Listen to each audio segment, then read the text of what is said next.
রাধে কৃষ্ণ বন্ধুরা, কেমন আছেন আপনারা? আশা করি সবাই ভালো আছেন। আজকে আবার একটা নতুন ভিডিও নিয়ে হাজির হয়ে গেছি। ভিডিওটি শেষ অবধি দেখার অনুরোধ রইল। আজকের গল্প প্রেমেন্দ্র মিত্রের বিখ্যাত ছোট গল্প ভস্ম শেষ।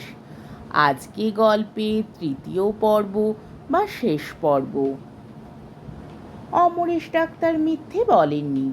সত্যি একদিন এই ধূলিমলিন দরিদ্র শহরের একটি রাস্তার ধারে অমরেশ ডাক্তারের সাইনবোর্ড ঝুলতে দেখা গেল। জগদীশবাবু বলেছিলেন, বিলিতি ডিগ্রির খরচ উঠবে না যে ডাক্তার। এ জঙ্গলের দেশে আমাদের মতো কাঠুরের পোষায় বলে কি তোমার পোষাবে? অমরেশ ডাক্তার হেসে বলেছিল, কাঠের কারবার আর ডাক্তারি ছাড়া আর কি পোষাবার কিছুই নেই। অমরেশ ডাক্তারকে রোগীর ঘরে দেখতে পাওয়া যাক বা না যাক, জগদীশবাবুর বাড়ির সরু বারান্দাটিতে প্রতিদিন তারপর দেখা গেছে। চেয়ারটা ঘুরিয়ে বসো ডাক্তার, জগদীশবাবু বলেছেন। কেন, আপনার এই নদী আর পাহাড় দেখবার জন্যে? আপনার ট্রেডমার্ক পড়ে ওর সব দাম নষ্ট হয়ে গেছে। মরা কেটে কেটে মনটাও তোমার মরে গেছে ডাক্তার। জগদীশবাবু তারপরেই আবার জিজ্ঞাসা করেছেন অবাক হয়ে, উঠলে কেন সুরমা? আসছি বলে সুরমা মুখ নিচু করে ভেতরে চলে গেছে। অমরেশ ডাক্তার অদ্ভুতভাবে হেসে বলেছে, মেয়েরা কাটাকাটির কথা সইতে পারে না, না জগদীশবাবু? জগদীশবাবু কোনো উত্তর দেননি। গম্ভীর মুখে কি যেন তিনি ভাবছেন মনে হয়েছে। অমরেশ ডাক্তার আবার বলেছে, ওইটুকু ওদের করুণা। জগদীশবাবু গম্ভীরভাবে বলেছেন, সেটুকু পাবারও সবাই যোগ্য নয়। ডাক্তারের আসা যাওয়া গোড়ায় হয়তো এ বাড়ির উৎসাহ পায়নি, কিন্তু ক্রমে তা সয়ে গিয়েছে, সহজ হয়ে গিয়েছে জগদীশবাবুর কাছেও বুঝি। কদিন আমায় জঙ্গলেই থাকতে হবে ডাক্তার, গুনতির সময় না থাকলে চলে না। দেখাশুনো করো, তোমায় অবশ্য বলতে হবে না। ডাক্তার হেসে বলেছে, না তা হবে না, আসতে বারণ করেও দেখতে পারেন। জগদীশবাবু হেসেছেন, সুরমাও হেসেছে। হাসলেই হয়তো তার মুখ লাল হয়ে ওঠে। লাল হবার আর কোনো কারণ নেই বোধ হয়। কিন্তু সুরমাই একদিন তীব্র স্বরে বলেছে, আমি কিন্তু আর সইতে পারছি না। পারবে নাই তো আশা করি। না না, তুমি এখান থেকে যাও, এমন করে নিজেকেও আমাকে মেরে কি লাভ? বাঁচবার পথ তো খোলা আছে এখনো, সে পথ যখন আগে নেওয়া হয়নি। সে অপরাধ তো আমার নয় সুরমা। তুমি তোমার নিজের মন জানতে না, আমি জানতাম না সুযোগের মূল্য। ভাগ্যের নিষ্ঠুর রসিকতাকে তাই বলে মেনে নিতে হবে কেন? তুমি কি বলছো জানো না? তা হয় না, তা হয় না। সুরমার কণ্ঠ তীক্ষ্ণ হয়ে উঠেছে আবেগে। অপরাধের কথা ভাবছ?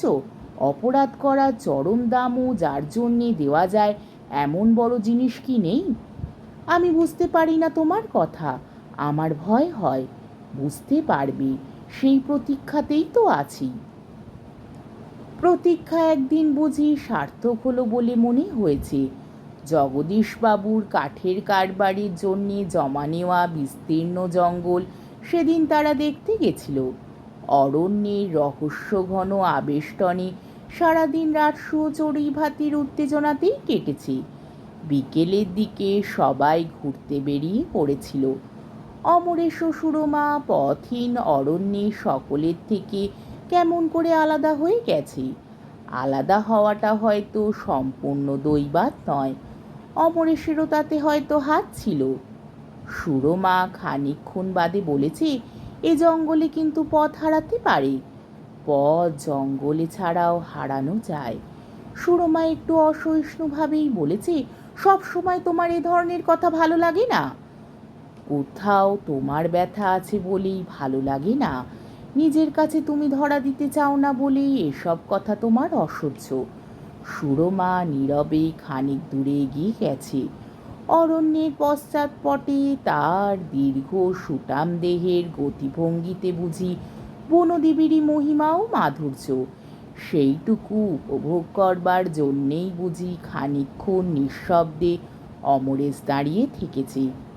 তারপর কাছে গিয়ে বলেছে, এই জঙ্গলে হারাবার বদলে পথ আমরা পেতেও পারি। সুরমা তবু নীরব। হঠাৎ তার একটা হাত ধরে ফেলে অমরেশ বলেছে, চুপ করে থেকো না সুরমা, বলো আজ তোমার অটলতার গৌরব আর নেই, আছে শুধু দুর্বলতার লজ্জা। এ সম্বল নিয়ে চিরদিন বাঁচা যায় না, বাঁচা উচিত নয় সুরমা। সুরমা প্রায় অস্পষ্ট স্বরে বলেছে, আমি কি করতে পারি বলো। একটা কাঁঠা গাছের গুড়ির ওপর পা দিয়ে অমরেশ বলেছে, এই কাঁটা গাছটা দেখছো সুরমা, কাঠের কারবারে এর একটা দাম মিলেছে, কিন্তু তার চেয়ে বড়, তার চেয়ে আসল দামের ছিল। তুমিও কারবারের কাঠ নও সুরমা, তুমি অরণ্যের। সুরমাকে চুপ করে থাকতে দেখে অমরেশ আবার বলেছে, সহজ করে কথা আজ বলতে পারছি না বলে ক্ষমা করো সুরমা, মনের ভিতরেই আজ আমার সব জড়িয়ে গেছে। সুরমা অমরেশের আরো কাছে সরে এসেছে, বুকের ওপর মাথা নুইয়ে ধীরে ধীরে ধরা গলায় বলেছে, তুমি আমায় সাহস দাও। কিন্তু চলে যাওয়া তাদের তখন হয়ে ওঠেনি, বাধা এসেছে অপ্রত্যাশিত দিক থেকে। জগদীশবাবু হঠাৎ অসুখে পড়েছেন, গুরুতর অসুখ। সুরমা অমরেশ দিনরাত্রি বিনিদ্র হয়ে রোগশয্যার পাশে জেগেছে আর শান্তভাবে প্রতীক্ষা করেছে মুক্তিক্ষণের। আর বেশি দিন নয়, এই তাদের শেষ পরীক্ষা, নতুন জীবনের এই প্রথম মূল্যদান। জগদীশবাবু ভালো হয়েই উঠেছেন, তবু অপেক্ষা করতে হয়েছে আর কিছুদিন, আর কয়েকটা দিন। ছোটোখাটো বাঁধাঘাটে নোঙর একেবারে তুলে ফেলতে সুরমার সামান্য একটু বিহ্বলতা, একটু সময় তাকে দেওয়া যেতে পারে, নিজের ভেতর থেকে বল পাওয়ার সময়।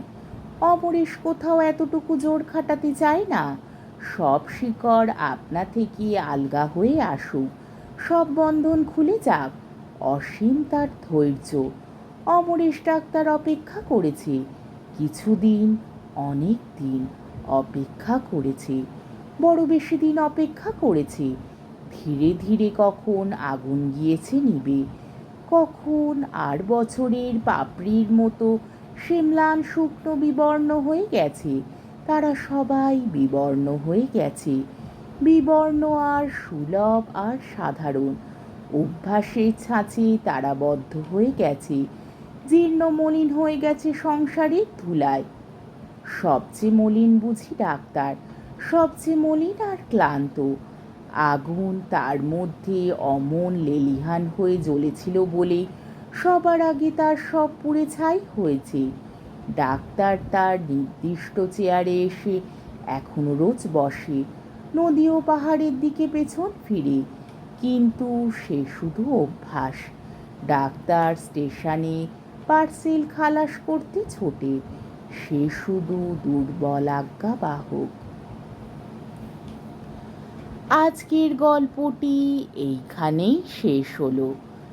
আমার ভিডিওটি যদি আপনাদের ভালো লেগে থাকে তাহলে আমাকে কমেন্টের মাধ্যমে আপনাদের মূল্যবান মতামত অবশ্যই জানাবেন এবং আমার ভিডিওটিকে লাইক ও শেয়ার করার ও আমার চ্যানেলটিকে সাবস্ক্রাইব করারও অনুরোধ রইল।